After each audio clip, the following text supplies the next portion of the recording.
Hey,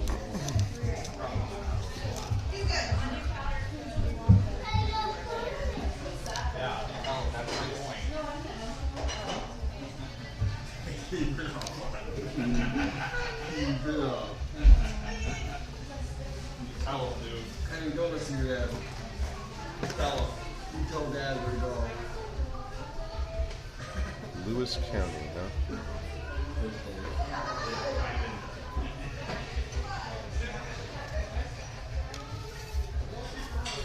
Well, I don't know if we're going to get people here or not, but I figured it was worth I felt like doing a little bit of a on-the-road bonus stream, and so I don't know if people will come in since this is completely unannounced and impromptu, like I sometimes do, but I thought it would be fun if people did come in to chat a little bit about the conference that was and the trip and all that stuff.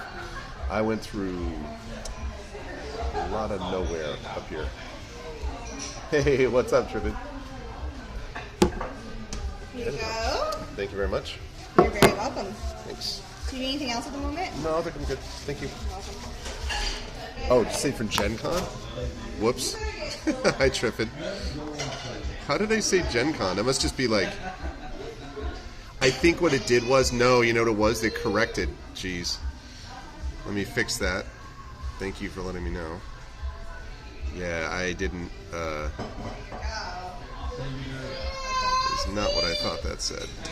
Hey, do you want your ice cream? You want your ice cream? Hang on a second here. Okay, now it's fixed. That's funny. It just... Obviously my phone has had too much Gen Con in it over the years, so I just auto-corrected to that. Hope you're well, Triffid. Welcome. This is the impromptuest of impromptu streams, but I figured it was worth a shot. But I'm about to consume this. Actually, I can reverse it, right? Yeah, there you go. Yeah, there we go. A little chicken and biscuits right there. On special today.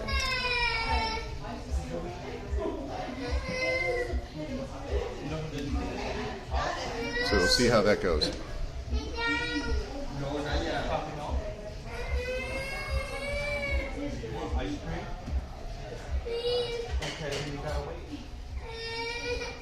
Henry.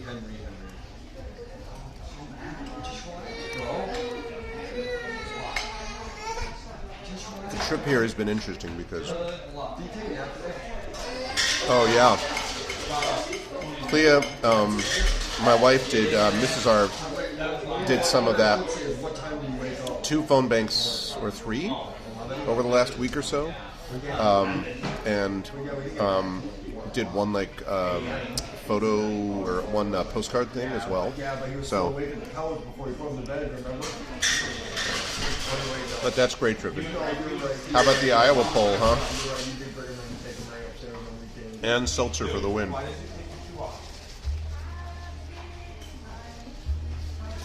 It was an interesting experience seeing that poll drop when I was up in Canada. Because I'm here to tell you the fine people of Canada are pretty nervous. You know, we may think that we are nervous, obviously, but we have technically some agency in what happens, right? We have a little bit of a say. But the people in Canada are going to be pretty affected by what happens with us and do not have a say, so. It's just a too weensy bit of tension. I mean, not with the Americans, just like with the situation.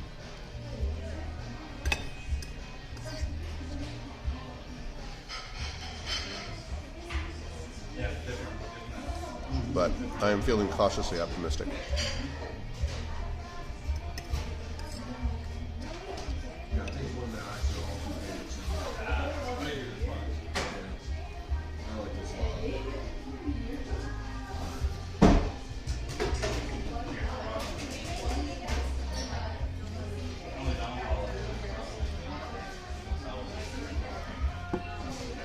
Yeah, but that's a great trip, and I'm glad you did that.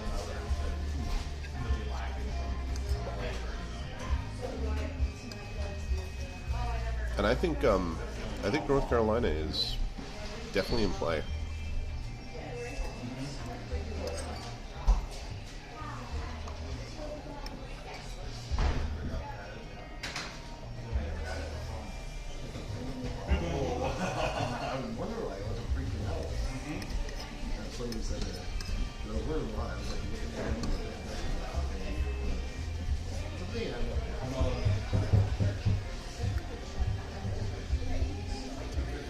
this place where I am is in it's in Lewis County, New York State, and so far my sense of it has been, I mean, there are definitely some Trump signs, you know, and not as many Harris wall signs, which I wouldn't expect up here. But there's more than I would have expected of the Harris walls, and not as many as I would have expected of the Trump stuff. And you know, upstate New York is decidedly not New York City. So, hey guys, it's not actual the band The Road, but it's live from the road. Yeah. Yeah, this is just me doing an impromptu stream because I'm on my way back from CanCon, not Gen Con, CanCon, and so I thought it was worth, you know, stopping and chatting with some folks here at Jeb's is the name of this place. I did. Yeah, it was a good con. It was definitely a good con. I mean, a lot of those are all nerd. What's up, Epic Quack? Bold of you to accuse me of being a nerd on a Twitch site. Check in, mate. No, it was a good time. I mean, like, I love people up there are really awesome anyway.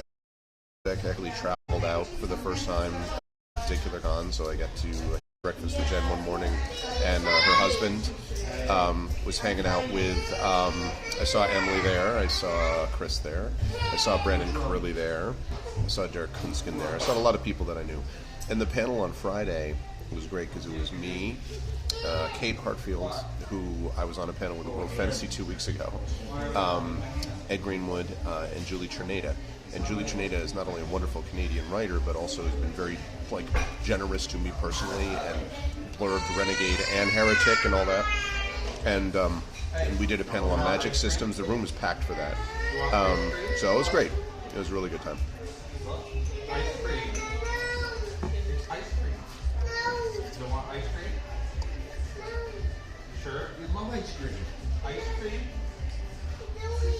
You don't want ice cream? Okay. That's a new one. Yeah. We love it. I think it's just be efficient. So it was a good time. Hey, why are we standing? And I have to say that the border crossing up was not a problem. It usually isn't. But it actually, for the first time in I don't know how long, it almost always takes longer on the way back to get through U.S. border guards than the Canadian ones on the way up to Canada. I'll explain that in a minute, Epic Quack. It's actually, it was an autocorrect on my phone, but I'll talk about that in a second. But this time, on the way back, it didn't take long to get up there, but even on the way back, there's like 2 cars in front of me. I get up to the thing, and the guy's like, oh, where are you coming from? Ottawa. All right. He's like, Connecticut plates? I'm like, yeah. He's like, oh, he's like, the picture that it's taking, because they take a picture of the license plate from behind you. And he's like, the picture is like, like the light shining right off the plate, so it's hard for me to see it. I'm like, oh, do you want me to move? He's like, no, it's all right. And then he hands me the passport. He's like, have a good day. That's your heavy amount of questions. I guess I don't look threatening. They desire to steal you. Yeah. Well, some of the Americans up at CanCon were joking that like they were going to drive real slow all the way back to Tuesday night just to make sure, in case something goes wrong, they maybe don't want to go over the border, you know. But anyway, so Gen Con Epic Quack is actually a conference. That's a convention in Indianapolis. It's the largest gaming convention in North America. But there's also a big writing thing connected to it called the Writers' Symposium that I've been involved with for a long time. But that isn't what I was coming back from this time. That's always in August. This is CanCon, which was being held in Ottawa, and for some reason my phone auto-corrected it to Gen Con. Yeah, exactly. Wish I could, but I got to teach tomorrow. I would like nothing better. Seek asylum, yeah. Well, let's hope we won't need it. In the old days, I used to teach Tuesday and Thursday, and I could actually have stayed another day, theoretically, although it's, be another night of hotel costs or whatever, but I could do that. But now I teach Mondays, so I got to get back home. I'm not going to be home until about probably 10 o'clock tonight, so which is still fine. Like, I'll be able to get enough sleep. Having that extra hour today really helped. That was really nice. Are you ready for this?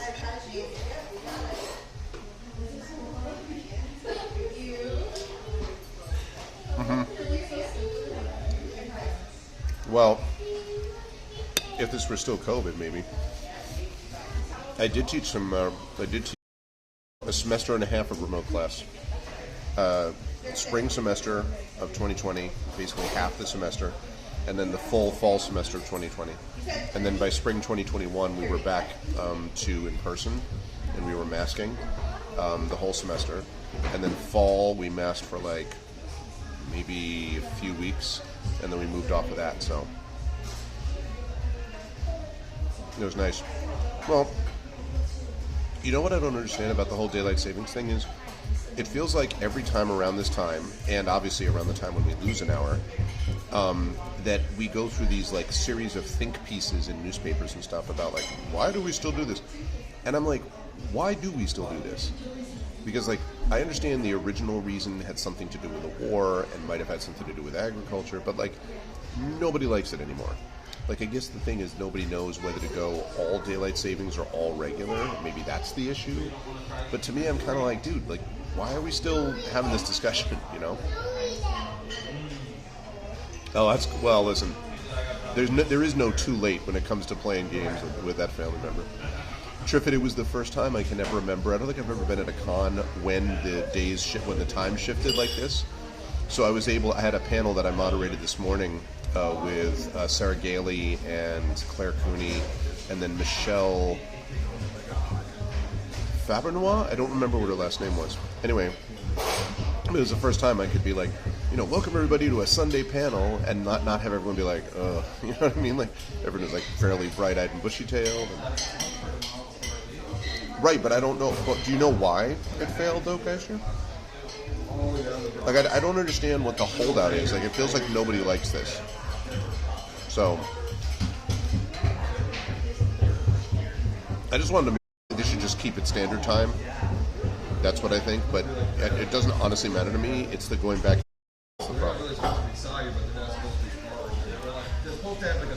Yeah, Quack. But that's the whole reason we have a thing called a supremacy clause, right? That's why the feds make the decisions and the states can. This is precisely why the federal government exists. It exists basically to be like, yo, I don't care that Indiana wants this and Connecticut wants this and Florida. Like, I don't care. This is what we're all going to do. Damn it.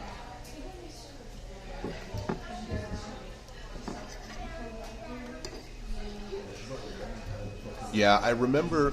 You can, yeah, definitely. If you look it up, that'd be nice, Kaiser. I know that it has something to do with the war, World War II, and it has something to do with agriculture. But a lot of those things are way out of date now, if not all of the things. And there's some states that just don't do it. I think it's Indiana. Parts of Indiana don't do it. I think Arizona doesn't do it. They're going to make it permanent. That's fine. That's all right. Just so long as they, because it was going to be permanent. Oh, because too many people wanted. Why? Because too many people wanted it to be back the old way.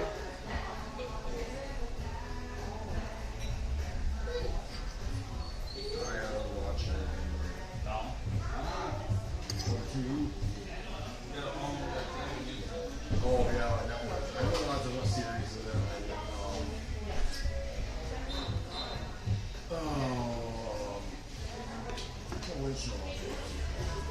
Yeah, same. I have a slight preference, I think, for standard time, like it is right now. But I have sort of general preference for it, but I don't really care so long as I pick one. I got a funny one for you too. Look up series? Netflix or And it has real, medical effects too. like there's an increased rate of heart attack It's like American during these Pie switchovers. More more driving accidents, more accidents, on the road and stuff like this. So it has real world, effects.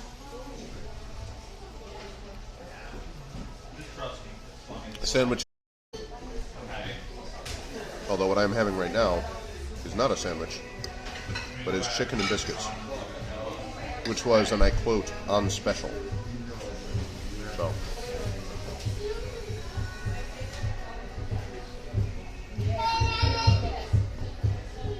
Oh, okay.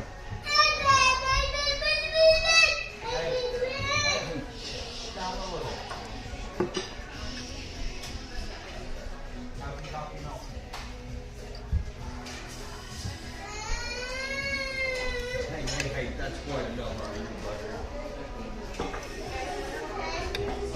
Daylight savings time is the wrong one. I mean, that, like I said, I kind of like standard time. But either way, I just want them to stay in one direction. And then like we were off. Now at least we're online again with Europe, so that's good.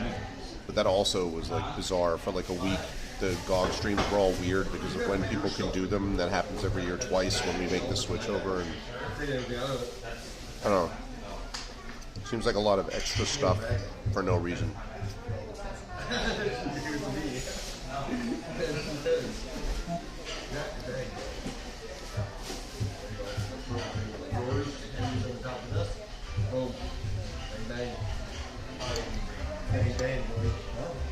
I would.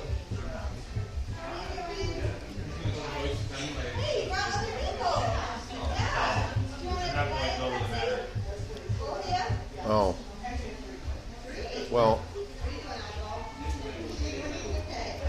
Yeah, I mean, that's possible. That can happen. It doesn't say it has to go from the House to the Senate. It can go the other way. But it's more unusual. I mean, I gotta be honest, though. Part of the reason for that might have been that they're just sort of, how long do we need? Like, for 20 years at least, people have been like, why are we doing this? You know what I mean? It could be. Oh. Crock-pot barbecue chicken, crisped. Oh, man. I think I've concluded, Triffid, that nothing made in a slow cooker ever tastes bad to me. Like, maybe I've just gotten lucky, but I've never had anything coming out of a crock-pot that I wasn't like, this is amazing. Mm-hmm. Well, if you look at it, so you got your biscuit here, right? So it's basically just biscuit and then the chicken is put over the top of it. What it really is, honestly, it's like an open-faced chicken pot pie. That's really what it's kind of like. You know, so if you know if you like have a chicken pot pie, chicken and biscuits is just put the crust underneath it, basically, and you have chicken and biscuits.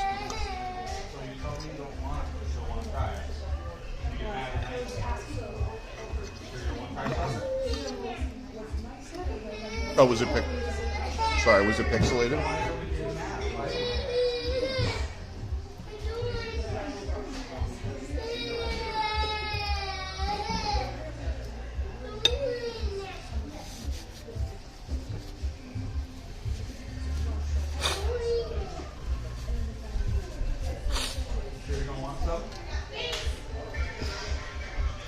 The classic VGA version. Nothing wrong with some VGA with that 800 by 600 top resolution.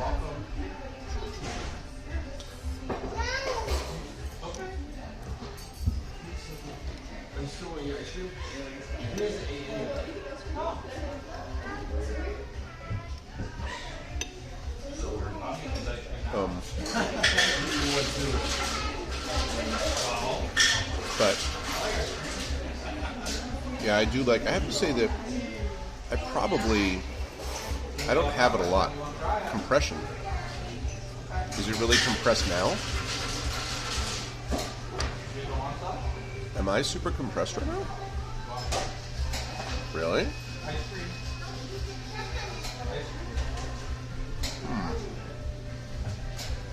It doesn't seem like it on... Well, I mean, I guess I wouldn't know.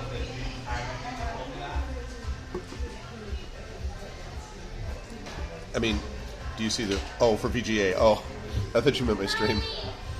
Yeah. There are... Like, there were some things about the older games that I think hold up better than some modern graphics. Like, as I've said, I like sprite art better than I do pixel art, which is why I like the sort of Heroes of Might and Magic sprite feel better than the super pixelated stuff. But, honestly, there are some things that I'm happy that we don't still have to deal with. You know. Yeah, no, I misunderstood what Geister was saying. But there's things like on the sound thing. Well, behind me we got the fan, which you can probably see, the ceiling fan. But like the MIDI soundtracks and stuff like that, I always thought sounded really cool. But I had a kind of weird effect with that because when I started doing PC stuff, I got my first PC, but my family got their first PC when I was a freshman in college. And so we had a Packard Bell 386. And then I got my own computer somewhere in my sophomore year, and it was a leading edge 486, top of the line, right? And I played Ultima Underworld on that for the first time, which is amazing. But I played it attached. I had a MIDI keyboard. I still have to this day a Kawai MIDI compatible keyboard, and I played the soundtrack through that. And I have to say that was really cool. Like the sound off of the keyboard was awesome, but I didn't realize till later that it was actually substantially better than what your typical Sound Blaster or whatever card could have done internally. So, you know, I heard people playing it later on, and I'm like, oh yeah, the original MIDI soundtrack, and it did not sound at all like what my keyboard had sounded like playing it, because my setup was just sort of like oddly more high-end than I thought it was just by accident, basically. So, you had a leading edge 286, nice. Yeah, we had the Packard Bell 386, and I had a leading edge 46. And then, God, then I don't remember at that point. There's too many PCs between now and then. Yep.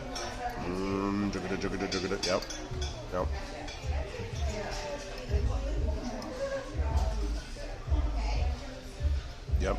My mom bought a Gateway at the time, Gateway PC. Which, even though at that point I had already moved out because I was living at college by then, I was still tech support for the Gateway.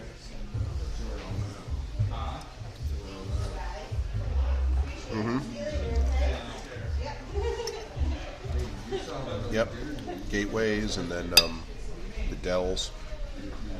And I used to get the huge catalog for Computer Shopper. I don't know if anyone remembers that. There's a massive, like, must have been like 400 like pages of Computer Shopper where they just had like pages and pages of like, you know, components and tech and all that stuff. Like, obviously all of that now can be done much more easily online. But we're talking, you know, mid-90s, right? 93, 94. So, different time.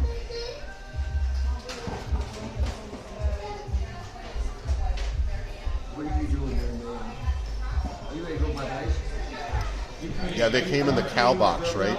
I remember that. They came in the cow box. He just has a link out on his page. Are you paying the bill though so we can go bye-bye? No. A dad doing it? Yep. We go bye-bye. Where? Gateways were good computers. Go bye-bye. There was a time where they were really good, and then they kind of... My understanding was that they jumped the shark, but by that point I was long gone from that way of building.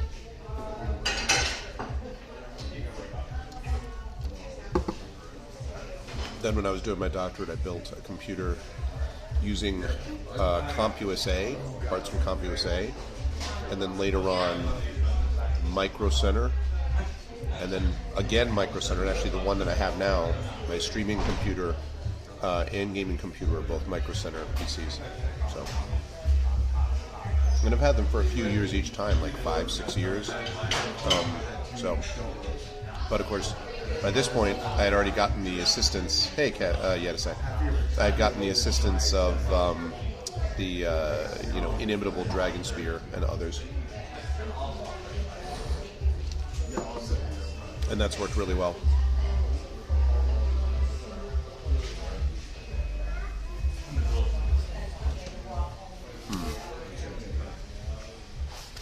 Let's see. I looked at this and I was like, oh, this could be good. And then I saw, for dessert, right? But then I saw perfect for sharing. And I was like, maybe that's telling me that I should not get that for myself.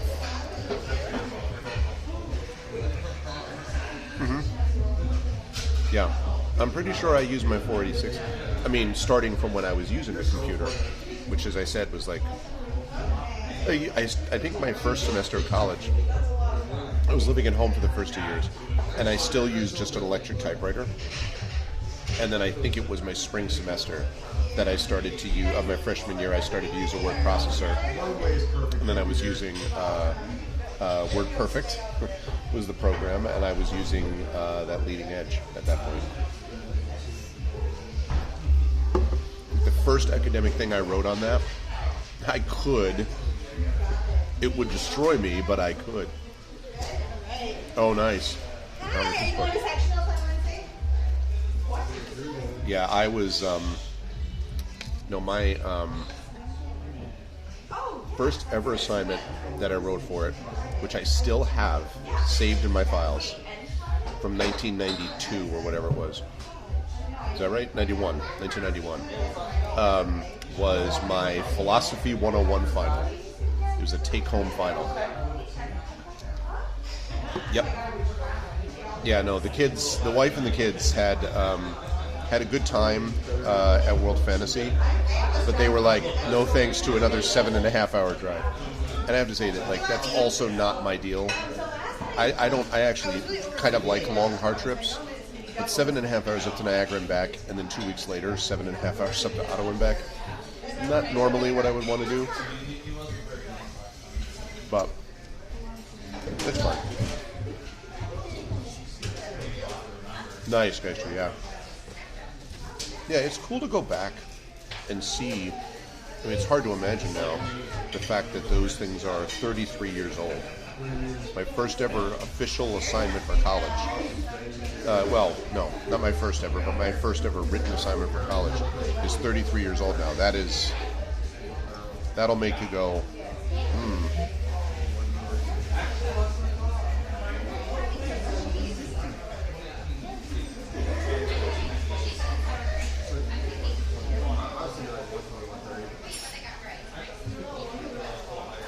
Yeah, there's a good one, Prince Justin. Time is the fire in which we burn. Justin. Prince Justin, your name came up today, by the way. Or came up yesterday, I mean. Because Ed Greenwood was doing a Q&A with me yesterday about the Grey Assassin trilogy. So your name was prominently mentioned as a two-time Hugo Award-winning critic. You know. So you should know.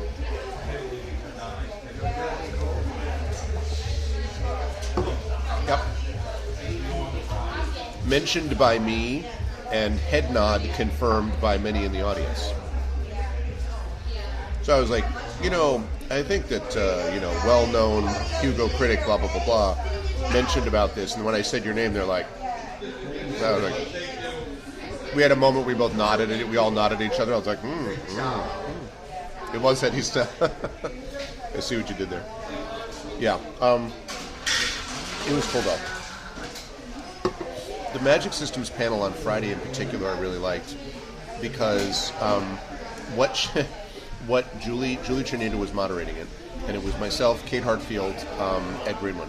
So what she did was she asked a couple of opening questions about Magic System construction, and then she brought this steampunk case with her, like a small little suitcase, and inside it are these things like CDs and there was an animal tooth attached to an envelope opener, like a letter opener, and stuff like that. And she's like, all right. So she pulls out one of the items, and she gives it to Ed and me, because it's me, Ed, Julie, and then Kate. And she gives it to Ed and me, and she's like, all right, make a magic system, 1 minute, go. And we were like, but I'm sitting, I mean, I know something about it myself, and I'm sitting next to a guy who's written, 400 plus magic systems?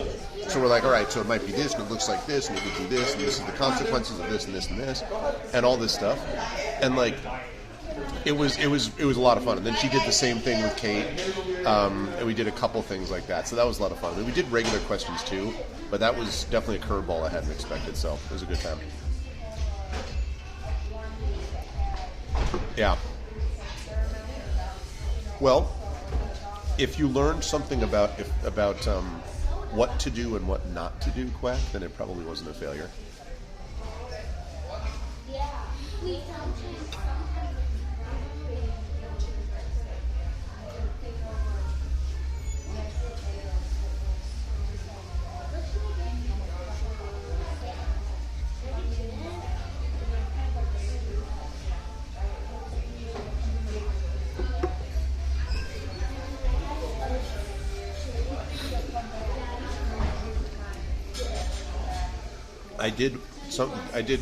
Obviously I did my own share of day before assignments, although not many. I didn't usually do that, but once or twice.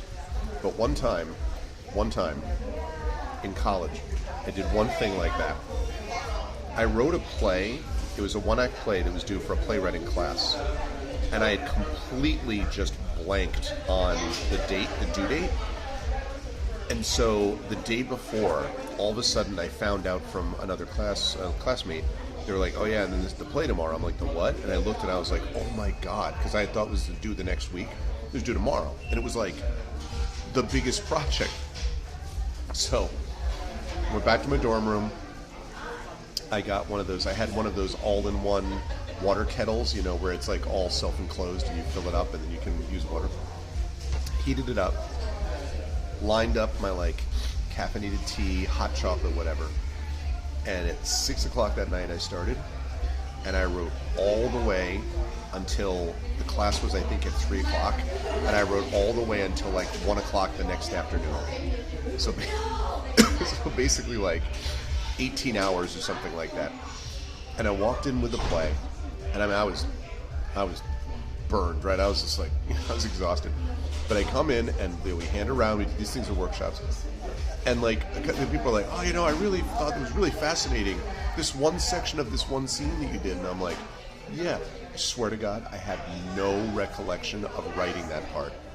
Literally, I was reading it and I was like, I don't remember writing this." It was not. So they're like, "What did you mean about this section?" I'm like, the symbolic." The thing with the stuff and the business. Oh man, I did that one time only in my career. Thank God. That was a no thank you. Oh, I got you, Quack. Yeah, that always kind of sucks because it's if you give people good topics to write about and work with, things that are engaging for them, then even if it's not 100% their jam, they're more likely to be interested in it if it feels like the assignment isn't just mailing it in somehow.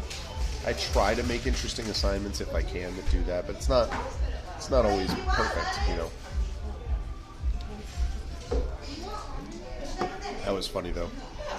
Yeah.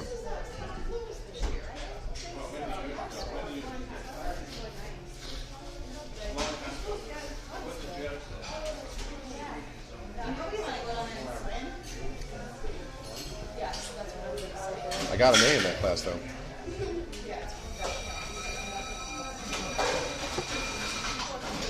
So, yeah, but the reality is, I sometimes wonder about this with my students, that if I give them, I'm always trying to give them their assignments 2.5, 3 weeks ahead of time, but realistically, if I give them, for a lot of them, I could give them the assignment 3 days before. I could give them the assignment 3 months ahead of time. And there are, I would say, 25% of them that would do it the day before it was due. And then another 50% of them that would do it 3 days ahead of time. The number of students who actually do it more than a week out, I'd say 15 to 20% at most. Yeah, exactly, Quack. No thanks. I mean, I've written, essays over a few days, but writing one in one day, no, that's crazy making. Because the problem is, like, you know, I don't even have a moment to, like, take a break and really process what I'm thinking, like how my argument's working. I'm just kind of like, you know, fingers on keyboard or whatever. And yeah. Yeah, I did remember the rest of that day after the playwriting class. I was just kind of like, woo, like, I like conked out at probably 8 o'clock that night, and like, fortunately I didn't have a class the next day, and I think I woke up at like 1 in the afternoon the next day. I was freaking exhausted. But I had friends. I had a friend of mine who was an undergraduate when I was a graduate student doing my doctorate, who did that every time. Every time he did it the night before. And he said that it was the pressure that got him to write well. And I'm like, God bless you, man, but I can't. He was a very good student. He's a grants director at Drexel now. So it worked out really well for him. He's the guy who writes things to get, you know, multi-million-dollar grants for nonprofits and stuff. So, yeah. I mean, depending on the essay, there are some essays that probably are better suited to that than others. But like heavy research essays, I feel like you'd reread it and be like I have kind of a spidey sense about that. If a student hands something in, I'm like, you haven't really read this book, have you? You know what I mean? You kind of like, this isn't, you're kind of bullshitting me, right? But it's not perfect, you know, and sometimes, I'm sure I've had thousands of students, I'm sure that I've had a few that have snuck by, and that's, you know, is what it is. In the end, arguably, it's just hurting themselves if they're not really doing the work they need to in the way they need to do it to learn. But, you know.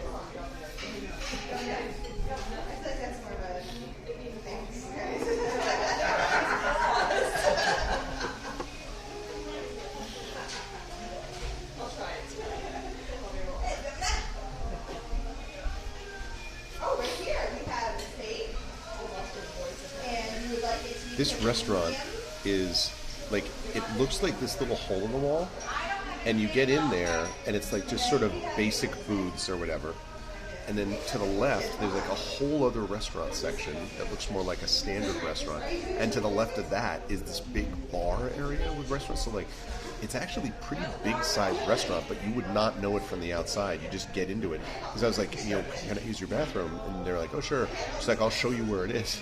And she like leads me through this section and then that section. I'm like, God. Big restaurant. So it wasn't bad though. Chicken biscuits were solid. No complaints. Oh, they have featured desserts. So.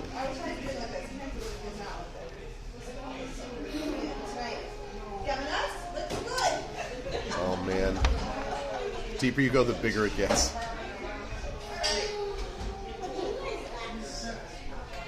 Get an old-fashioned milkshake.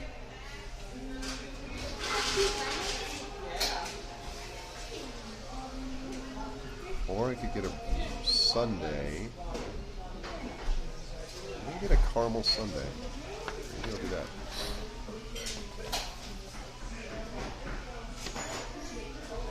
Yeah. There's a certain... Hey, what's up, Imaginary? How you doing, man? Well, the deal about that, Quack, is that, like, you can get away with it. It's going well. I'm going well. Welcome to my very impromptu on the way back from CanCon stream. You can get away with it, Quack, until you run into a professor who recognizes it, and then you can't. Like, I remember my freshman year of college, I was with I was in a Shakespeare class, and I was taking the class with a guy named Tom Shea, who later on became a recommender for me in my graduate school and stuff. Short guy, all Irish, like he taught modern Irish literature as well. Very good teacher, very good professor, who's still at UConn now, but is now like a tenured full professor who's been there like 35 years or something. And so he, I remember I handed him my first paper. And look, I was an average student in high school because I kind of didn't know, like I didn't do well in math and science, and I wasn't like super motivated and whatever. So I was like a B- student in high school. Once I got to college, I became an exceptional student, but it took me, you know, I had to get to that stage. Anyway, so it was my freshman year, and like English had always been A, right? So I hand in the Shakespeare paper, and he's just like, and I get it back, and it's like a B- on English paper. I'm like all like, what is this guy? So I go to talk to him in his office hours, and I didn't act arrogant, obviously, but I was sort of like, internally, I'm like, I don't know about this guy. So I said to him, so I sat down, I'm like, well, I'm just a professor, it's just about this. He's like, well, I can tell that you are you're a very talented writer. He's like, but you are now just skimming over the surface of Shakespeare. And I was like, what? He's like, you talk in these generalities, and he's like, this word, and he's like going through like by the lines. He's like, what does this mean? He's like, why would this be important? He's like, you just say that it's, why would I believe you? What about this? He's like, every word, every phrase in Shakespeare matters. So if you're going to hang up around up here, I have no reason to believe that you know what's going on down here. And I was like, oh. So he was absolutely right. So I wrote my second paper for him, dead on A. And then the rest of the stuff that I wrote for him, and I took another class with him after this, all A's all the time, because I never forgot that first lesson. And that was memorable to me. He knew exactly what to say, and he wasn't being a jerk. He wasn't a jerk. He was just very definitive. He's like, this is nice, but like it's like sounds fancier than it actually is. You got to dive into the language, and I'm like, oh, I do need to dive into the language. Sure, you're right, Dr. Shea. So yeah, it was a good lesson for me. And then I had one of the other time that I got challenged was in my doctoral work, that I had a guy who was mad at me because I had an assignment due for him, and my car broke down. Blah, blah. But he's like, so he like basically called me out for it, not in public, but to me privately. And he's like, listen, this is graduate school. Like, you don't have time for your car to break down. So what the hell are you talking about? Like, what are we supposed to do about it? So I get so pissed off at him. I'm like, all right, you want to see smart guy? So I gave him, it was a class on middle American literature, and I did this paper on Booker T. Washington, comparing it to W.E.B. Du Bois, and I freaking blew his doors off. I wrote this, and he was like, in the research and everything, and he's like, he hands it back to me, he's like, it's one of the best papers I've ever read, and I was like, and he was just like, well done. And I ended up getting an A in his class. But that was just me being pissed off, and just like literally I remember typing it and being like muttering, car break down, son of a bubba. Yeah.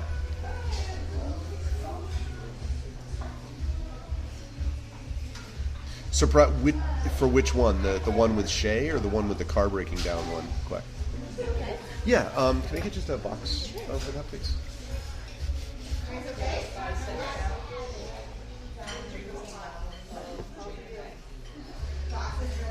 So which one? Is it the Shay one or the one with my car breaking down one?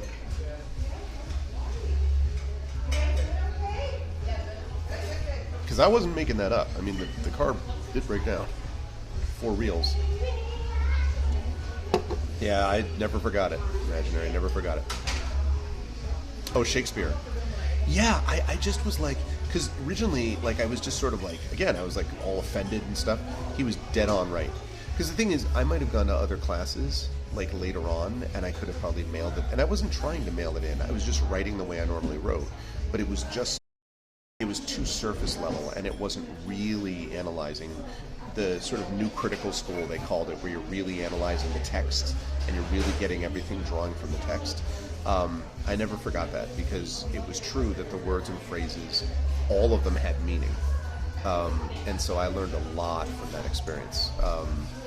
And he was nice about it. The other guy was kind of a jerk, and that's why I wrote that paper that blew his socks off.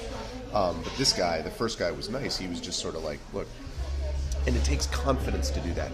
Because if you have a person that you think is better than what they're showing, like you think they're talented, but you don't, and you did that same thing that he did to me, he didn't do anything wrong, but if you said to him, oh, you're just on the surface and like this, and this, you can lose students. You could have a student that just, and that happened to me one time with one student. I thought I had a student that was very smart and sort of cynical, sarcastic, and I challenged them. And I was like, you can do better than this. Like, you can do this, and this. And that ain't it, Chief. Like, that same kind of personality, I've done that with many other students. And I was right each time. And there are a lot of students, of course, you don't do that with because they have different personalities. It's different for every person. This one student, though, I just misread them, and I lost them the rest of the semester. Like, they turned in their work, and they ended up with like a B- or something, but they just were not. Can I get a caramel sundae? Are you sure? We have these pies too. You want to look at the pies? Oh, the pies? Oh, I see. You were bringing me pies to look at.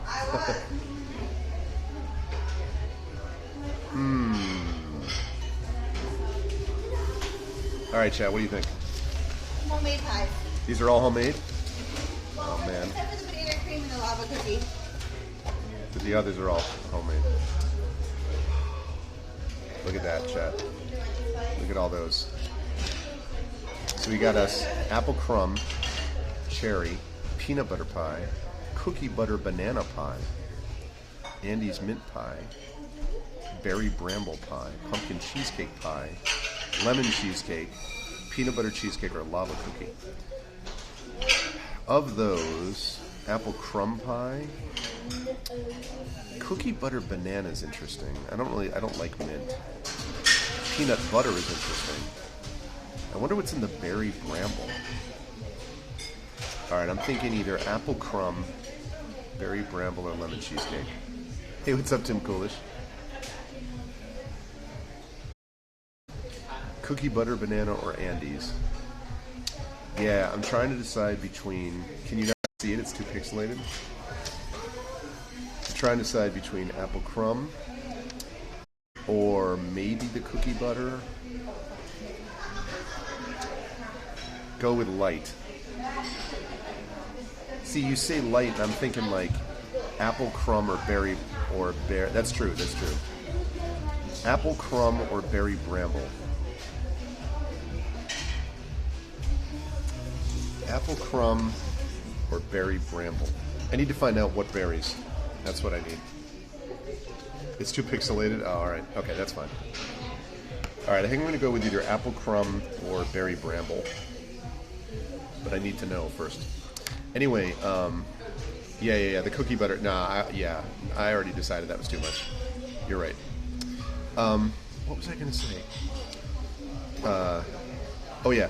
So the lesson I learned from that one student that I lost, and by lost I don't mean that like, you know, they just went on in my class and they did whatever, but it was clear that they were kind of checked out, and I lost them. And you're going to do that when you have thousands of students. But one thing I learned from that was, do not make, that's what I'm looking at measuring, do not make the assumption that you know a student based upon a type they seem to fit into. Because I would have been sure that this kid was one of those, like, I can challenge him because he's smart and I know the drill deal, and not so much. So what's in the berry bramble? The mixed berry. So, okay. Yeah. I think I'm going to do the apple crumb then. Apple crumb? Yes, you want please. it warmed up with ice cream and caramel on the top? Ooh. I know, right? Yeah, that's too much. As much as Yeah. I would love to try it, I think just the apple crumb. But warmed up would be good. Warmed up? Yeah, Perfect. please. Thank you so much. Bye. She's like, what about ice cream and caramel? I'm like, and then I thought about what Geister said. I'm like, ooh, too much. Anyway, so the lesson there is, yeah, exactly. Smart kids can be going through stuff, and smart kids are not always. I made the call on that too early in the semester is the problem. You know, like I had been in class with them for like 2 weeks, so I'd seen him a few times, and I was like, okay, I have a read on this kid. I didn't have a read on the kid. You gotta wait. My first major graded assignment is not due from my classes until about 5 weeks in, and that's because I've been getting lots of little responses, like one-page things before that, so I can gauge their writing. But the reason I don't want to do it earlier than that is I don't have a read yet. I need to know what the student's like. Also, a couple students will come in like a week after the class begins, a couple students will leave. So making a judgment on them based upon the first class or the first couple classes or the first couple weeks even is not a good idea. So I think sometimes about that kid, like what might have happened to them. And again, there was nothing awful. Like it wasn't like, you know, you flipped tables or I screamed at him. It wasn't anything like that. But it was too bad because I knew that I just had misread it. Yeah, the ice cream and caramel. I love caramel. I like dulce de leche is probably my favorite kind of ice cream. I don't like super like chewy caramel candy or whatever, but caramel sauce and stuff I love. So, yeah. but yeah, it was definitely a misunderstanding on my part. It was a good lesson because I wasn't even teaching full time yet. I was still in graduate school, so it was important to me to kind of remember that, so that now, if a kid doesn't click with me, and not every kid's going to click with you, it's not devastating, and I don't sort of show my hand too early, and I hit, as in succeed, way more often than I don't now. But I've been teaching for 30 years, and teaching in college for 23, full-time anyway. So, There you go. thank you very much. You're very welcome. Oh my God. All right, so much for the light idea. You ready for this, Chet? Observe.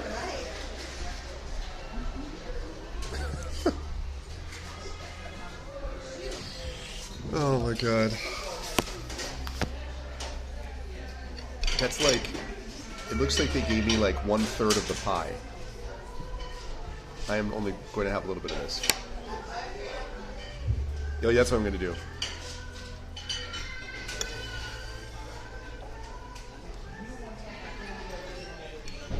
It's whipped cream. It's whipped cream.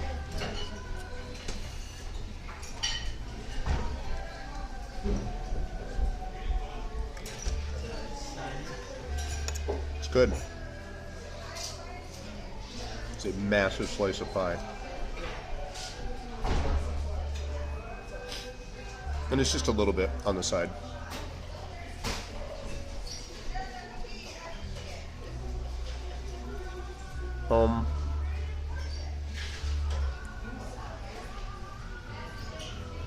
I doubt it. Trip it. I think it's probably Cool Whip. Or no, Ready Whip, right?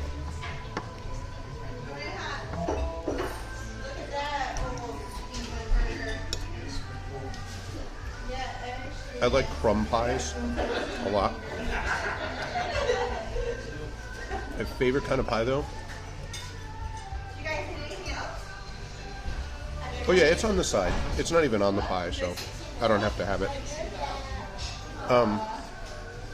Favorite kind of pie is not fruit pie, and I'm probably more of a cake guy than a pie guy.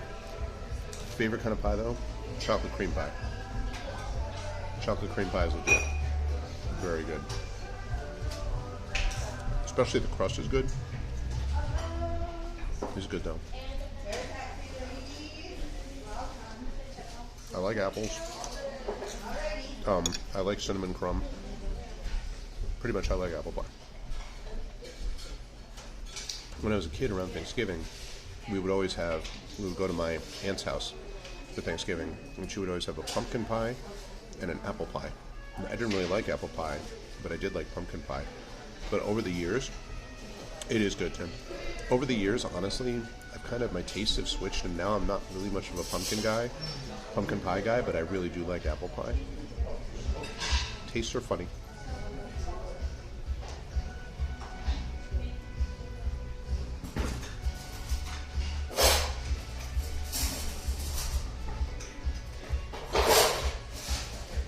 Oh man. It's just like a...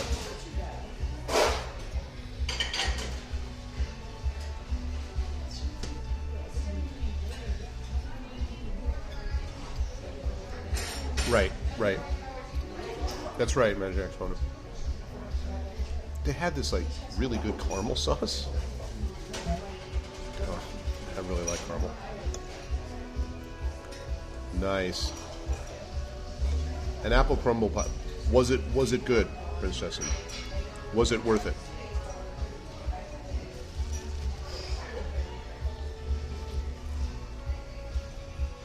Oh, of course. Hey, Effect Life. What's going on, man? Welcome.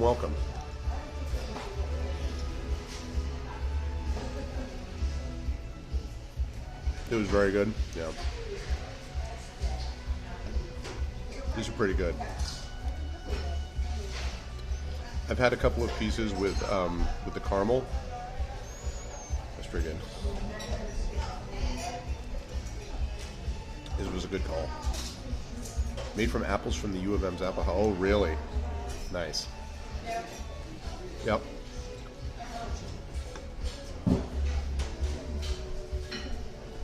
Ah, very nice, very nice.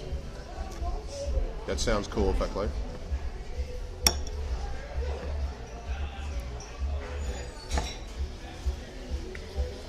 I like the idea that there is a thing that has an Apple House, Prince Justin, like the U of M's Apple House.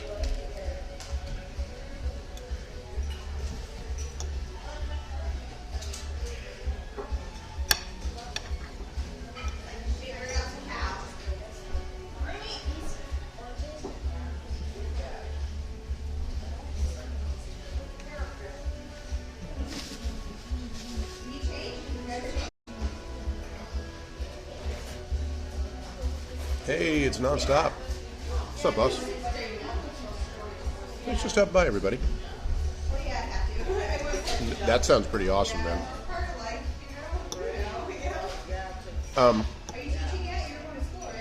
I also got to see at this thing, I ran into Brahms, longtime viewer of the show.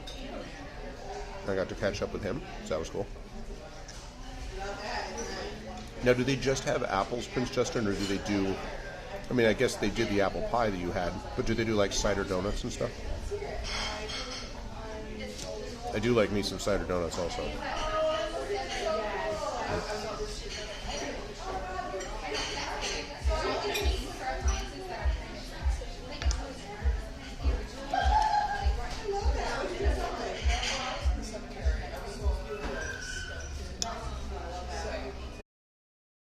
I'll bet it does. The thing about it is, I think what it is, it just pairs. I think cinnamon foods beautifully, like lemon cake or something. I'd have to think about something else like that. But it's like apples just happen to do really well in pies because cinnamon gets mixed in. Oh man.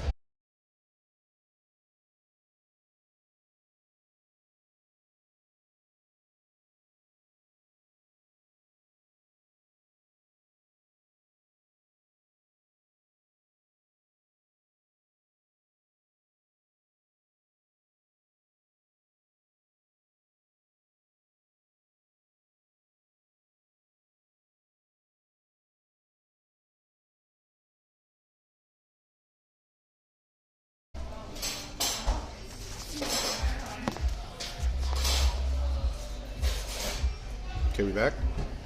Did I lose everybody? Anybody?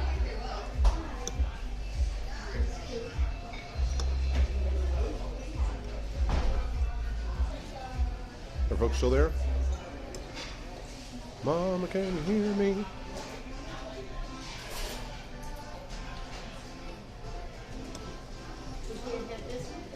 Maybe?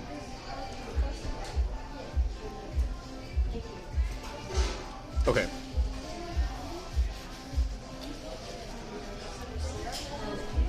Okay, I should be back now. I should be back now, I think. How are you two doing? Hey, some drinks for it? Got it. You okay over here? Yeah, this is great.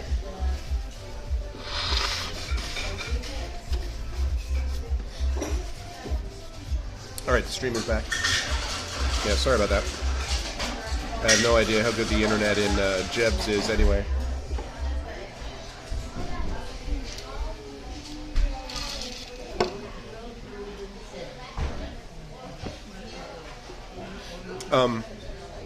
What do you think of Age of Wonders 4?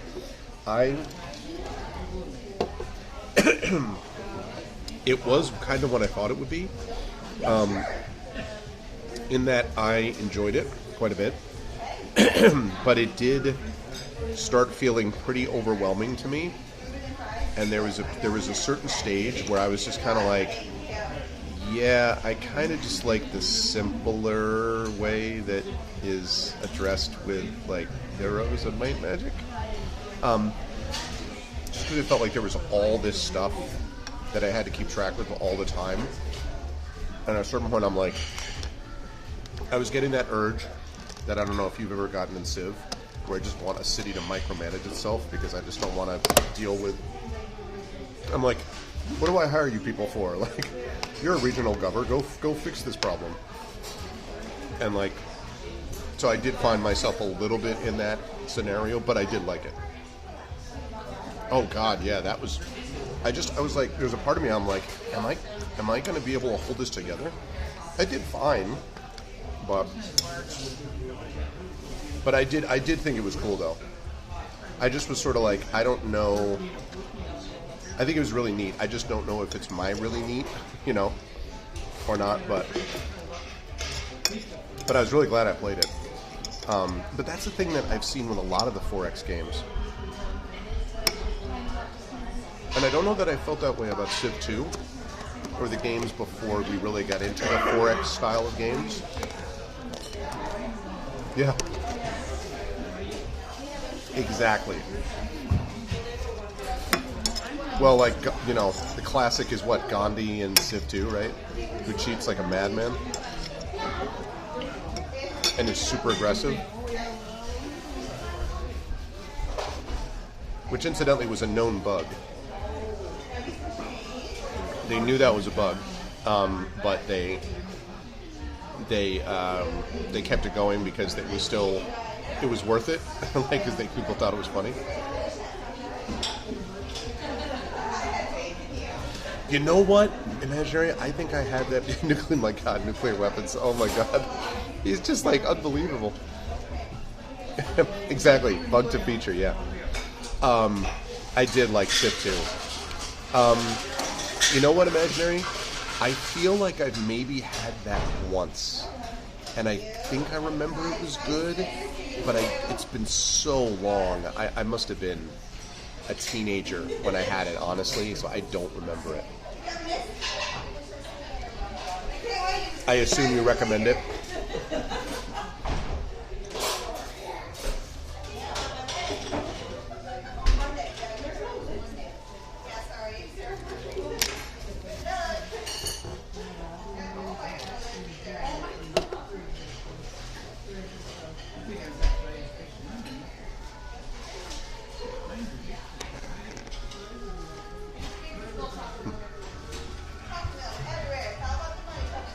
But, yeah, but I did enjoy it. I was glad that we had a chance to try it, for sure. I'm excited about getting back into the stream thing now that everything is settled down. Don't have another con now until February.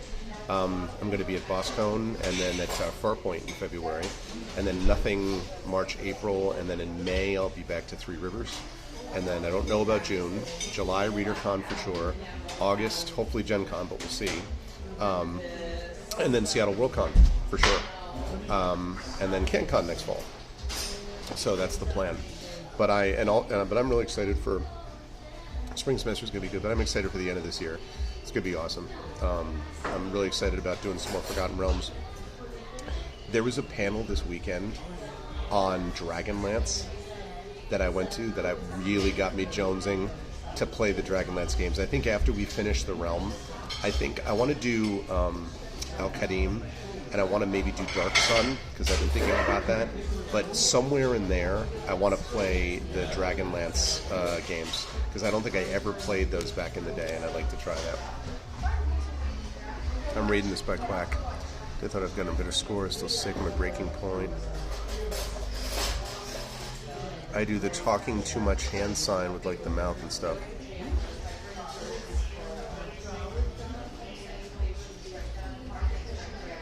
Oh, so basically your teacher was like, that was not funny, Mr. De Epic Quack.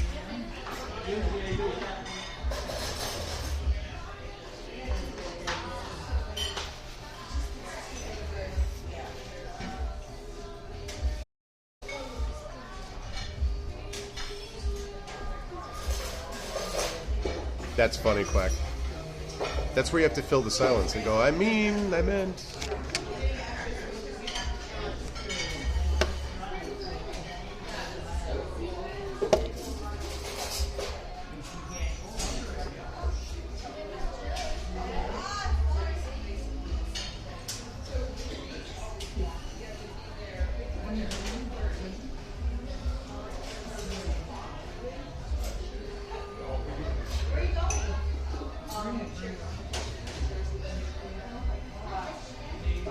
Oh, that's funny.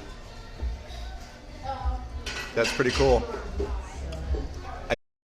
I've told this story before, but I had a thing with my students with a class. About I was maybe in 4 weeks into the class.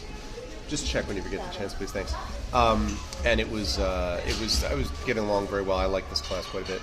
But they were at the beginning, and I was like, all right, so welcome everyone, good morning. And everyone was like, blah, blah, blah, blah, they're still talking, thanks. And they weren't paying any attention. So I did this thing, because I had my attendance, my roster book in my hand, right? So I was like, I did this.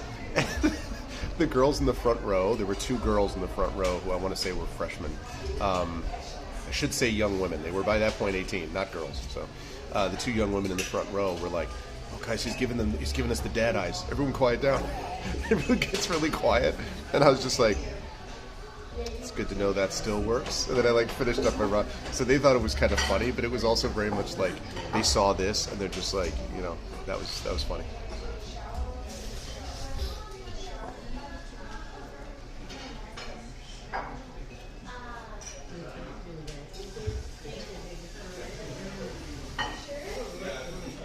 Yeah. So you mean you need to pick the right people, is what you mean for that, Geister? Because I never played any of them, so. Yep. It's amazing. My dad used to say when he was teaching me driving that the people who go from accelerator to brake to accelerator again are not doing it right.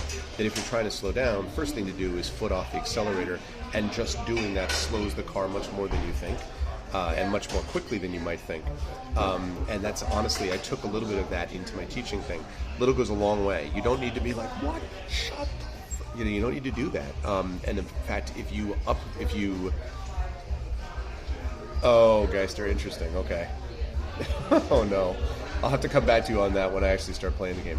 But when you if you start and ratchet up to 10 to get your class to settle down, and this is less of a problem in college, by the way, considerably less than it is in high school, but anyway, but if you do that, if you quickly shut the whole thing down, you have nowhere to go from there. It means you've got to do that at a minimum, and then you're practically screaming if you need to step it up. It's silly.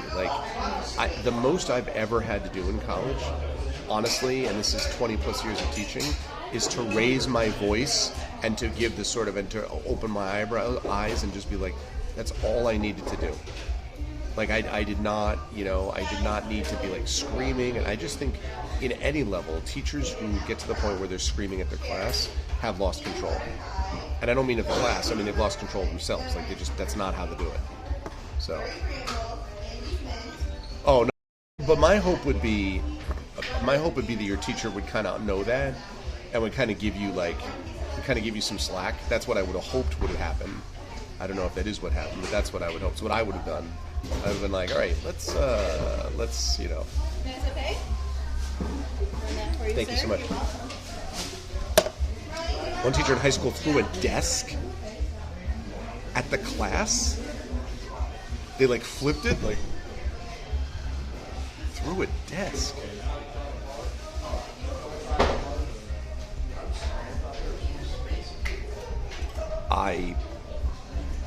It reminds me of that meme from that meme where it's the 2 guys working for the motorcycle repair thing. It was a TV show, and the son is like, why don't you do this? And the father's like, I don't know, because this. And the son's like, I'm telling you this. And the father's like this. And then the son flips the table. It was that meme. But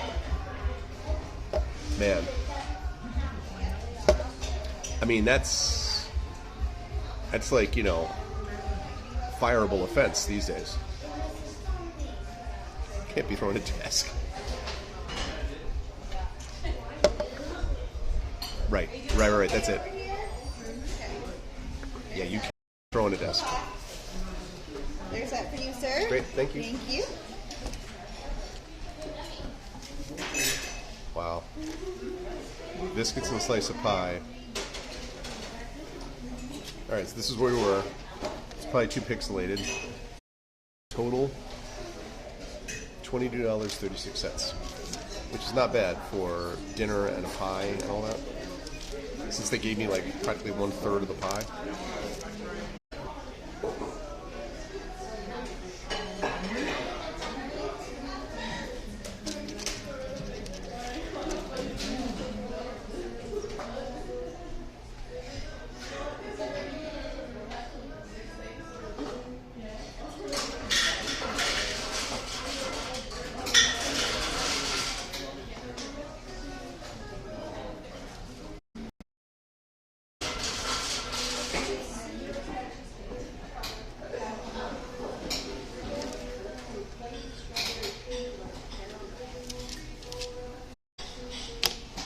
Yeah. For order and delivery? Yeah. No, that's not too bad. Listen, when I was living in New York, that would have been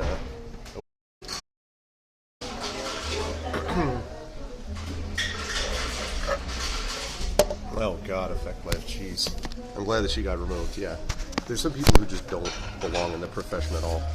I had a second grade teacher, Miss Piazza, who used to give, she used to give out, I've talked about this on the stream before, used to give out pencils, second grade, pencils, the length of which showed how much she liked you.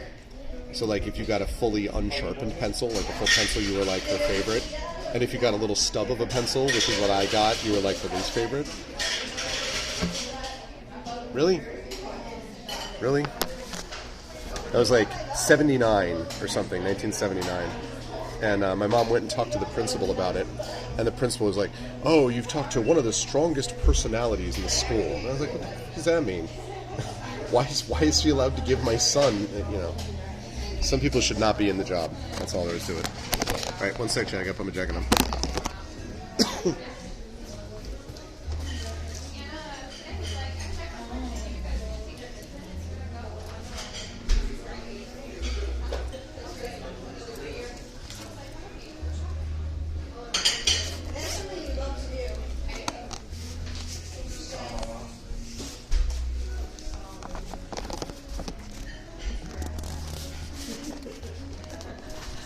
Thanks. You too.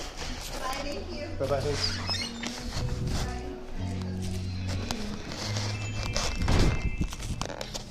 All right.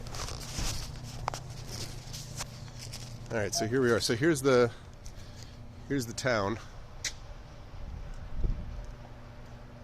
This is Lewis County, New York.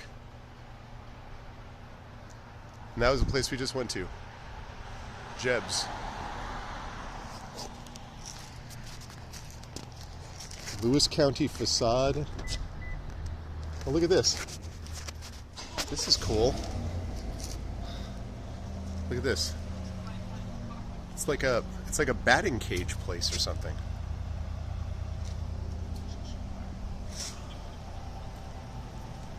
That's cool.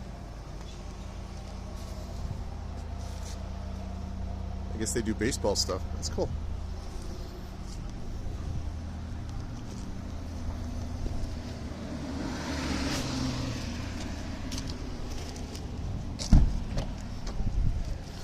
Yeah, I'm glad that you're, I'm glad your folks, I'm glad that your folks spoke up about that, Effect Life, because, and your grandma, because, yeah, just, and the thing is, you can always tell, honestly, when you get someone that's like, I don't know, you just know when they're good, is what I would say. You can just tell. You can just tell when they're good. We're in portrait mode. Yeah. Sorry, I've brought you to portrait mode. But yeah, it's you know, it like a lot of people talk about the idea that teaching is a calling, and I think that's true. But I think also that I think it's a job that isn't a I get it and I'm good at it and that's it. Like, you know, I being whoever. Like, if you're going to teach, you need to have, I think, a general facility for it, but you also need to be trained. And that's oh no, not at all, Quack, but I think we were just all sort of feeling it with you. Like, I could imagine being in that situation and being like, freaking get the, you know what I mean? So I totally get it. No, it's all good. I figured it was as much. But like that's the thing about teaching is I think it also requires competence, and the competence requires training. And that's the thing that I think a lot of people like the best two things that I did in college, honestly, easily the best two things were debate. That was one thing because my career in debate was hugely beneficial to me in every way you can imagine. Like it gave me confidence. It gave me a real foundation as a public speaker. I was really good at it, and that was really important for me because I was always a little uncomfortable I wasn't sure about things with me sometimes, and like it was great for that. It put me in contact. It allowed me to handle moments of high pressure, and then I also met my wife through it. So I mean, there are a lot of good things that came out of debate. But the other thing that was super useful in college, easily the most useful thing I got, was student teaching. Because I got my bachelor's degree in English education, and student teaching, the ability to actually teach, because I've taught at every level. I taught kindergarten, I taught a couple grades up, I did that for a while. I did middle school teaching. And then I did high school teaching, and I did a full year of student teaching in the high school level. And I taught in an inner city high school, Bulkley High School in Hartford, Connecticut, which 1993, 94, Bulkley High School, 50% dropout rate, like it was the full inner city high school experience. And I have always been grateful for that because it means that when I got to when I got to graduate school and I was teaching college classes as part of my graduate school work, I never felt like I was I was at sea or that I didn't know what I was doing. Because, at UConn, right, I'm 1994, I start doing my master's there. I mean, I'm teaching kids that are sometimes 2 or 3 years younger than myself, as opposed to now when they're, younger than myself. But I never felt like I was sort of outmatched or like I was over my head because I had that experience of teaching. And so being trained and learning how to handle things in that experience, that stuff is just gold. You cannot replace it, I don't think. So it was super valuable for me to be able to actually get the experience of teaching. So I think there are a lot of teachers who go into this profession, honestly, and they just haven't been trained. They just don't have enough training. They don't have enough experience, real world experience. They don't have enough supervision. You need supervisors to be able to really do this work. And then they struggle and we wonder why, so that's kind of important. Let's see, what were other people? No, wait, come back. All right, good. I almost lost chat for a moment. Can't lose chat. Otherwise, what are we doing? All right, hold on. I got to make sure about this. Okay, I got that. Then we go here, judgy teachers. Run a stream like this, how amazing the tech is. Basic chat with a person outside of the world. Yeah, no, I totally feel that same way, Imaginary. Yeah, I totally feel that same way. Here I am in this random-ass place up in upstate New York. This is why I like doing stuff like this, honestly, because I enjoy just chatting with people sometimes and kind of giving a sense of the sense of the world around you. That's how we learn, honestly. I think the more exposure we have to other things and other places, even if it's not necessarily other countries, but just other regions, other areas of your own world even, that can be super helpful. But yeah, training is really important for teaching, and just having the experience is really important. And I do think that there are a lot of people who come into graduate school and they don't know what the hell they're doing because they've never had to teach. They've just been undergraduates, like just taking classes, and then all of a sudden they're still taking classes. So, sometimes we get kids, and sometimes there are students who graduate with doctorates, never having set foot inside a classroom as the one running the class, as the person teaching the class. And then we wonder why we have a number of professors that are kind of subpar teachers. Well, they've never been trained. Why? Because they're smart? A lot of smart people who don't know what the hell they're doing in a classroom. And a lot of times they can know a lot about their field, but that doesn't mean that they can communicate what they know about their field to other people necessarily. So it's really important to have that combination of training and to be able to sort of get a sense of the environment that you're in if you're going to work with students. And once you do that, it has super value, one way or the other. It really does. Whoops. Stop losing my chat. That's funny, Epic, yeah. So, no, I really, I'm passionate about education.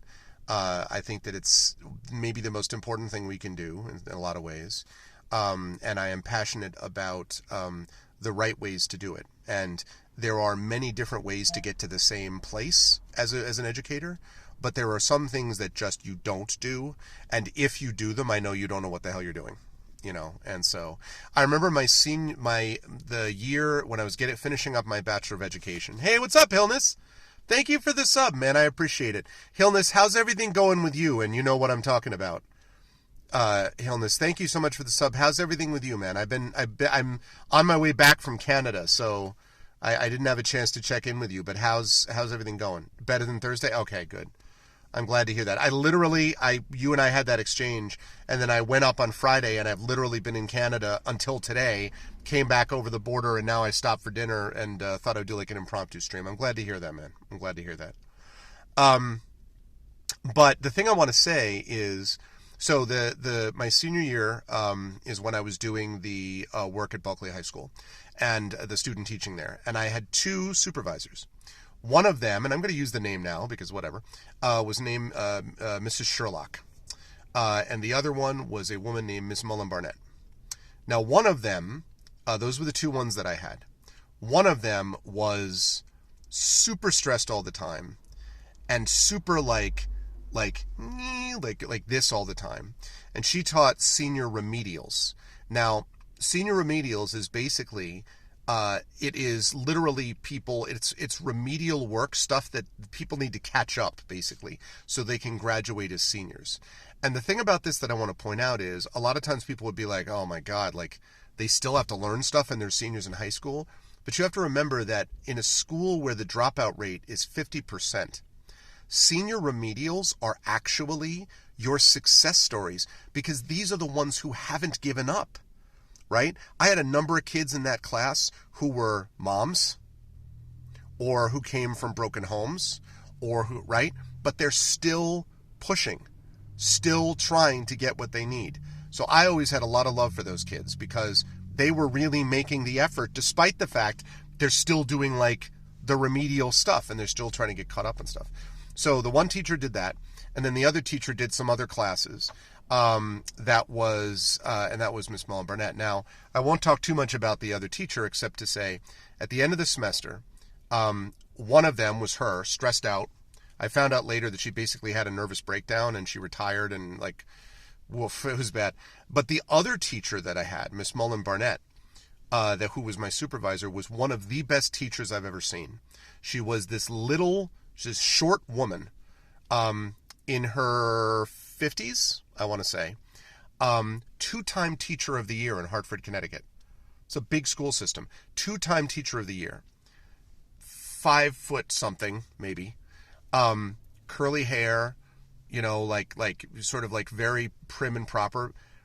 Absolutely dynamite in the classroom because her students just loved her. Like, they would run through a wall for her.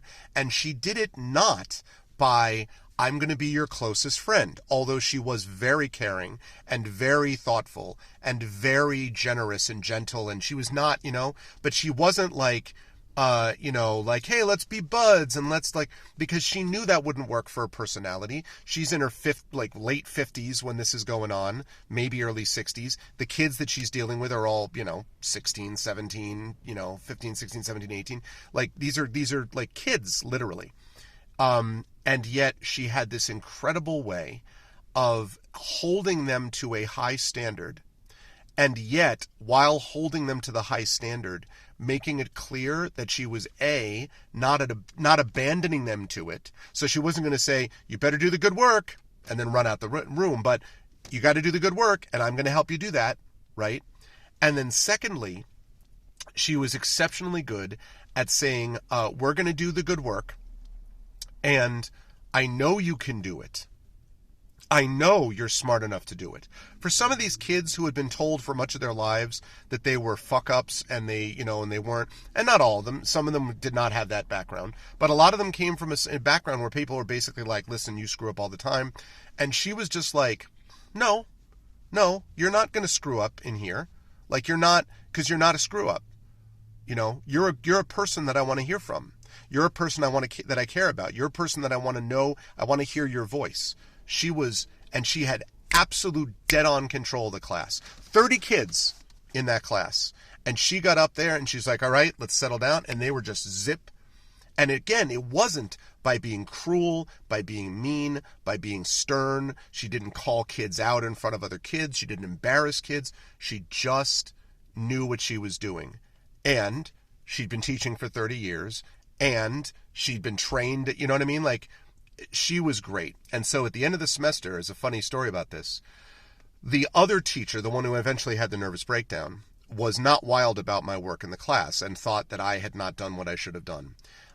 She was wrong, by the way. What she was doing in her class was a big mistake, but anyway.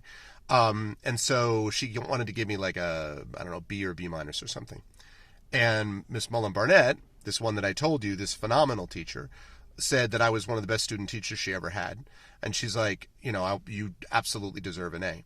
And my supervisor at the college, at the University of Connecticut, to her credit, still remember her name too, Cheryl Spalding, to her credit, there was one grade she was going to give overall for my work as a student teacher. And she had the one teacher's recommendation and Mrs. Mullen Barnett's recommendation. And she went with Miss Mullen Barnett's recommendation. And she said the reason was because she knew the kind of teacher Miss Mullen Barnett was. And she's like, if she thinks you're good, that's what I need to know. So that was really cool. And I learned a lot from her. A lot. Just in terms of how to control a class, how to do so without screaming, whereas the other woman would be screaming to get the class's attention, So yeah, I always think very fondly of her. One of the best pure teachers I ever saw was Miss Mullen Barnett. Just absolute gift. And we do not pay those people enough. I'm here to tell you, I'm talking about on the high school and the middle school level. Forget about college professors. I think we need salaries that are commensurate with the work that we put in and all that. But high school and middle school teachers, and elementary school for that matter, the best ones of those are absolutely invaluable. The salaries in the United States should be doubled. The best of those teachers, we should be doubling their salary. Doubling it. Because the amount of work that they do and the amount of benefit you get. If you get a good kindergarten teacher, a really good first grade teacher, a really good second grade teacher, you get 3 years in a row like that of really good early work. Do you know how much good work has been done to set that student up, to set that person up on a path that will send them positively through their lives? Those first 3 to 4 years are so important that we should be money. It's almost like money should be no object, because in the long run, we save so much money as a society in terms of, in some cases, imprisonment cost or healthcare cost for people who get strung out on drugs or something else, or mental health cost, there are so many things, and not to mention their benefit to society as a worker, as a creative, as a whatever. They do incredibly amount of work. It is just from a practical point of view, penny wise and pound foolish. You undercut the cost you pay teachers now, and you pay a lot more down the line when the students that didn't get the education that they really could have had end up going in directions we don't want, and that costs us more money. So, yeah. So it's not just a pure, the teachers are the best, pay the teachers. It's the reason that the teachers matter. It's the reason that you should pay them. It's why we do it, because of the value they have long term. And that matters so much. Right. It's about investing in our future. But it saves us so much money, is what I'm saying. Even if you let aside, obviously, you all know, if you've watched me enough, money's not the most important thing at all, right? Money is a proxy for other things. But other than that, I don't really give a damn about money, honestly, other than the fact I need it to survive. I need it to feed my family. I need it to, right? So you do need money, and I want to be paid for my work because, I deserve it and I need it because I need it to be able to survive and so on. But separate from that, I don't do it for the money. You don't do these things for the money per se. But having said that, even if you put aside that question, it's investing in your future, as you say, and it's going to save us so much more money in the long run. because these are people that become the leaders of our society. These are the people who become the innovators of our society by investing money in them now, kindergarten, first grade, second grade, third grade, as opposed to something else. Yes, absolutely the case. I have a command in chat, exclamation point vote. I am feeling cautiously optimistic about where we're going with this, but we need everyone out on, we need nothing, everything has to be left on the field. So if you're an American citizen, we need you. I had someone the other day, I think it was Extra Dead actually, who I was talking about this with on Tuesday, I want to say, and he actually went out while we were streaming because of the reminder, and he voted. He lived in Arkansas, voted, and then came back. So that's like super awesome, and I love to hear more stories like that. So please, please, please, do not forget to do that. Make a plan to vote. I live like 0.3 of a mile from my voting place, so I'm going to be going there too. So, yeah, I am feeling cautiously optimistic, Chrono. I think all of the signs are pointing in the right direction. I don't know if you saw that Iowa Seltzer poll, but that was like, whoa. So I feel very good about where we are. But yeah, I mean, there's no guarantees, and we got to, as they all say, got to run through the tape. It's got to keep running through the tape. So got to vote now. If you haven't, or like I say, make a plan to vote. And I'm going to be voting on election day morning. So yeah, get out and vote. It matters. Totally, totally matters. Yep. That was good. And the thing is too, even if she's off by more, if she's off by more than she's ever been off in the history of her entire experience, if she's off completely, then it just means pretty much we're in the same close election we thought we might be in-ish, although I still think that I'm still cautiously optimistic. But if she is even missing it by only a few points, he's in enormous trouble. Like, her last 10 polls have all been like within one. Right, I know. I was thinking about this. When I saw that it was 3, I thought that for a minute, I thought it was him 3, and I was like, wow, that's great. And I was like, wait, no, she's leading by 3 in Iowa? And the thing is, and in September, he was only up 4.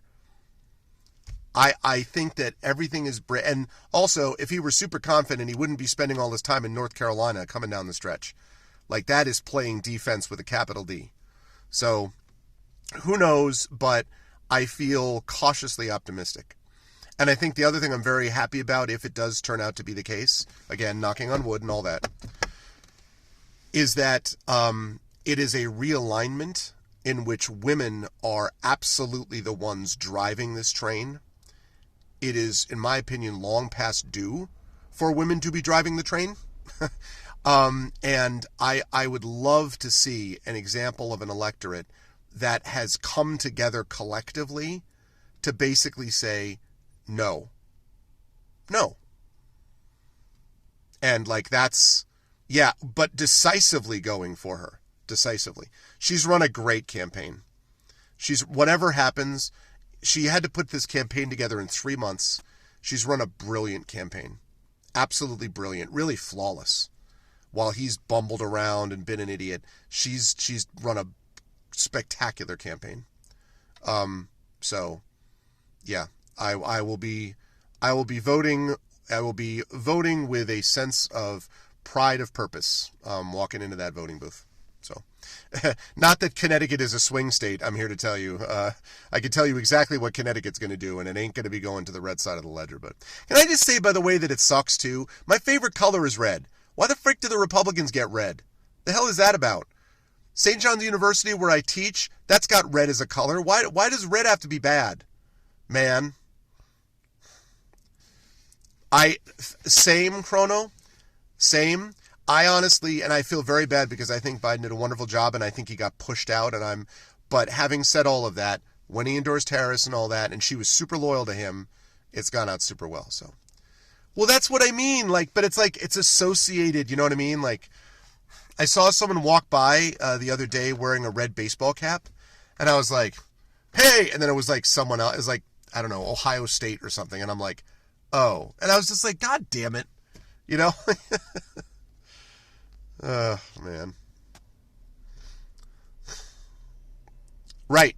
Yeah, well, that's right. Like in the early 80s, it was like blue was the Republicans or something or whatever, but then it just got stuck because, like, man, unfair. Unfair. I want a do-over, and I want to get red back. I want to reclaim red. So, all right, well, what time is it here? Oh, all right, 6 o'clock. All right. I probably need to rise up on out of here, chat, because the fuzz is coming. No, that's actually just the brake lights of the person over there who's stopping. But I do need to rise up on out here because I got like a 6-hour drive back still. No, not that much. About less than 5 hours. So if I leave now, I'm still going to get back by, what time is it? I'll still get back before midnight. So, but this was a lot of fun, chat. Thank you for stopping on by with me. I really enjoyed this as always. I always enjoy having dinner with you or breakfast or whatever the case may be. And I'm going to see you on Tuesday for a really great November and December to come. Please spread the word about the channel if you haven't done so already. You know all the deal. Follow the channel, check the YouTube, !ArvTube, Discord, Twitter, you know, all the way to do all those things. Please do all that stuff. Oh, wait. What was this thing? Outside of perspective, confident leader. I'll just say quickly, Effect Life. It's a public appearance thing, but it's also a media coverage thing. The media's never liked Biden, even though he's a really good guy, but they've never liked covering him because they think he's boring, because he's super competent and just does great stuff. Like, he's been the most progressive president in 50 years. Easily. The stuff that he's done with the infrastructure law and the climate change bills are so enormous that we're going to see the effects of those for years to come. He's just very bad at getting credit for it, you know? So he's exactly quiet but good. I think history is going to see him as probably the best single-term president of all time. I think easily. I think he did a spectacular job. So, I'm sorry that it didn't work out for him, that he didn't do the 2 terms, but I think it's going to be great that he's picked up with Harris, and so I think she's a worthy inheritor of his legacy, and she will make her own legacy going forward. She's going to be a good president, I think. But first, we got to get her in there. So make a plan. Make sure that we go vote. I will see you Tuesday. I don't even know what's happening with scheduling. When I get back tonight, I'm going to look at the amazing work that Triffett, I know, has already been doing, and I'm going to see what exactly we've got on the docket. I'm assuming it's going to be some Forgotten Realms Tuesday, maybe, but we've got more Fighting Fantasy Gamebook. We've got Beowulf. We have got more Expedition coming up. For those of you who missed this before, again, Expedition is relaunching in November, and it will be relaunching with the awesome and amazing Zach Clay and Toya Kristen Finley to go along with Rhiannon Held and LaShawn Wannick. Kat Rambo and Johnny Pittman are stepping back from the campaign, so those two, Rhiannon and LaShawn, are going to be joining us for Expedition, so we'll have that. We will continue with Eberron. We will continue with Beowulf. We will continue with By the Dice Roll and Ghosts of Saltmarsh. And then we will have the Patreon Fuel Chat Chosen Game of the Month. We will have D&D with viewers. I got something for you with that, too, because I actually have some cool D&D-ish type stuff that I got to do that stuff, so that's going to be good. And then more Forgotten Realms. So I'm super excited about all of that. So, so it'll be fun. So thank you, everybody, so much. Love you all. This was great. I really enjoyed having a chance to chat with all of you on a Sunday. And everyone have a lovely rest of your Sunday and a good week to come, and I'll see you folks on Tuesday. Until then, be good to each other all.